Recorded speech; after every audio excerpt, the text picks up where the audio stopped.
Now see, as I dig the hole, I'm going to have to figure out where do I want it to end. All of them are going to be the same like this. This, maybe I want flush about, well, maybe an inch above that for where the decomposed granite's going to finish. If you can see now, this area doesn't have any decomposed granite in there, any bark, any rocks, any pre-finished landscaped at the top. I dug all that out. I put all the decomposed granite in a pile. Look at this. All of this decomposed granite was over in here. About 3 inches of it.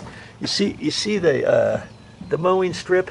The decomposed granite was stopped. You can see about where it stops, where that black line is. See? Just below the top edge of that. So I just have to be careful, make a determination where I want this, because where the dirt is now, see how it's a little bit lower. It's actually lower there than it is over here, and it's lower there than it is over there. So whatever I make this one over there, I want to make that one over there, making an educated guess about where the level area is here as opposed to there, and that'll determine how far I dig these.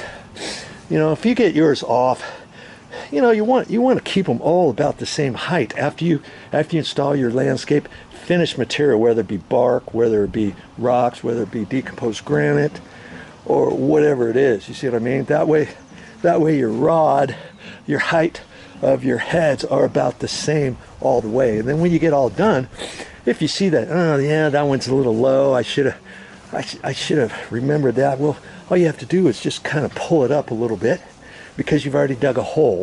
Wherever I put these, I'm going to dig a hole just slightly deeper than I need, and then make sure I have some softish type of dirt without any rocks in it, so that if I need to push it down, I can. If I need to raise it up a little bit, I can. You see what I mean?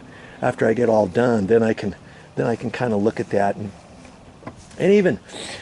even at this point, if I get slightly off after I put all the decomposed granite down and all that kind of stuff, and then I see, okay, this one needs to go down a little bit, this one needs to go up a little bit, you know, half an inch or something like that, you can still do that at that time too. You see what I mean? Okay, so enough of that. Time for me to start digging a hole right here.